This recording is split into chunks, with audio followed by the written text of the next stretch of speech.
Ahojte, dnes sa pozrieme na LEGO 76216 zbrojnica Ironmana. Tento set sa predáva za bláznivých 89,99 €, obsahuje na túto cenu len 496 dielikov a táto cena je šialene vysoká podľa mňa. Ide o to, že je tam síce 8 minifiguriek, ale a aj tak to je podľa mňa veľa na to, čo v tomto sete dostanete. A ja som sa k tomuto legu dostal len kvôli tomu, že som mal 20 € kupón na stránke LEGO, zľavu 20 eur.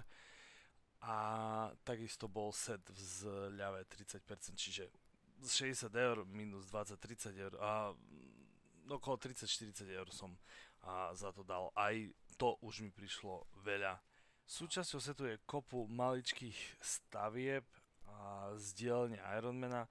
Tu nám máme takéhoto robota, takto sa dá hýbať rukou. Viete mu nielen túto pílku, ale aj iné veci a kľudne dať do ruky a môžete sa s tým hrať. A ďalej takýto stôl, ktorý je vytvorený veľmi jednoducho. A toto nie je tlačené, je to nálepka. V dnešnej dobe myslím, že už by to bola celá jedna veľká nálepka, nie tri oddelené, keďže je to riešené takto. A čo potom na nešťastie vytvára tieto dve čiary po bokoch. A ďalej tu máme takýto nástroj, kvázi nejaký sústruh alebo čo to je.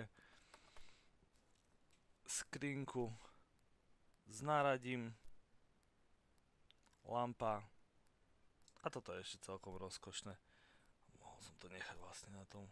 Takáto mikrofigurka a akože Ironman, ale je to len vyslovene obyčajne červené, čiže nič extra. Takéto šuflíky u nás sú prázdne, nie je v nich nič, ale asi aj neviem, či je vôbec niečo v sete, čo by sa vám do toho zmestilo.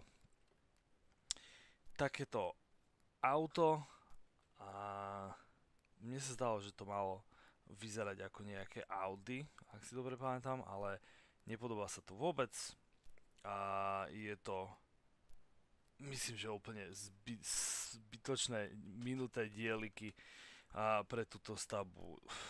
Nie je vôbec potrebné, aby bolo auto v dielni Ironmana. Takáto stolička, na ktorú si môžeme usadiť Tonyho Starka. Takýto stôl, ja dám tieto veci preč. A toto je ešte celkom fajn vyzerajúce, veľmi pekné nálepky, ako vidíte. A je tu štít Kapitána Amerika a takýto počítač priesvitný. A najväčší problém pre mňa so všetkými priesvitnými nálepkami, veľmi, nie že ťažko sa lepia, ale zvykne sa stať, že tam sú bubliny, proste je viacej vidno chyby pri lepení. Tu tam máme torzo Ironmanovho obleku, ktorý práve stavia, takisto helmu. Poslednou takou menšou stavbou je táto tu na platforma, kde viete akože staviať ten oblek Ironmana. Najväčším žráčom dielikov je táto stavba. Ide o priestor na vyloženie vašich Ironmanovských oblekov. Toto je asi jediná dobrá vec v tomto sete, že viete to využiť na samotné figurky, ktoré sú v tomto sete, ale aj ak máte iných Ironmanov, tak viete ich tam dať. Tu sú napríklad vyplnené priestory takýmito ako to nazvať, je to celá nálepka a takýmito panelmi, kde máte rôzne Ironmanové obleky. Minifigurok v tomto sete je naozaj kopu, je ich 8 a samozrejme ide sa o set, ktorý je len o minifigurkách, nie o stavbách. A tu máme prvého v poradí Tonyho Starka, Musím povedať, že veľmi sa mi páči tento detail tej helmy legovej, starej legovej helmy na tričku a inak celkom obyčajná figurka bez žiadnej potlače na, na nohách a druhú stranu tváre máte takúto, keď už je vlastne v obleku.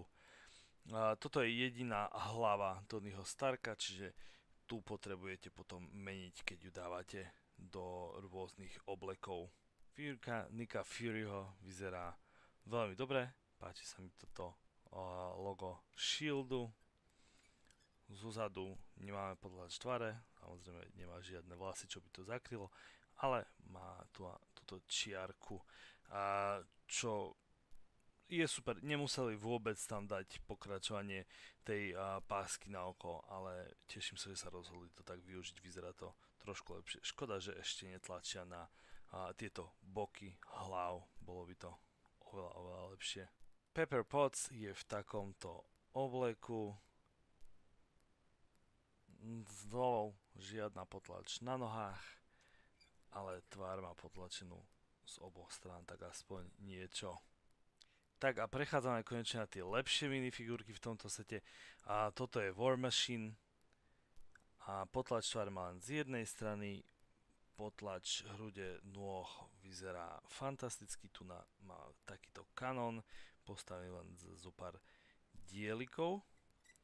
A čo je na tom super, je otvárateľná, zatvárateľná helma.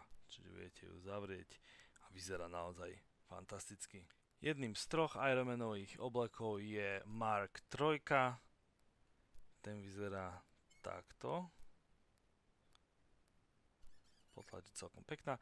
Ako vidíte, v tomto sete je dosť týchto modrých hlav. Je tam aj jedna úplne čierna, ktoré viete nasadiť na figurky, aby ste im vedeli dať tú helmu. Takisto otvárateľná, zatvárateľná. Vyzerá to super. Za mňa to je jedna z najlepších heliem, tie, ktoré sa otvárajú. Druhý Ironmanov oblek v tomto sete je Mark 85. Tá vyzerá značne lepšie než ten predchádzajúci. A veľmi sa mi páči aj toto príslušenstvo, ktoré mu dali. A tento meč, ktorý asi skôr má byť akože laser. Znovu otvárateľná, zatvárateľná helma. Figurka vyzerá veľmi dobre. Posledná tretia Ironmanová výzbroj Mark 25. A dobre si počuli, tretia v tomto sete, kde je 8 minifigurok, sa na nešťastie nachádzajú len 3 zbroje Ironmana, ale sú to aj iné dobré postavičky. Helma takisto otvárateľná, posledná otvárateľná helma a v rukách má takéto príslušenstvo. Poslednou postavičkou je Whiplash, je to nepriateľ, ten má v rukách takéto pekné elektrické reťaze. Potlač hrude vyzerá fantasticky, zozadu vyzerá tiež veľmi dobre. Na nešťastie on nedostal otvárateľnú helmu, čiže tu viete len dať dole, je to takáto jedna, ktorá je v celku, ale aspoň dostal potlač z dvoch strán a takéto vlasy. Ja vám ďakujem za pozornosť, nezabudnite na odber a vidíme sa pri ďalšom videjku. Čaute.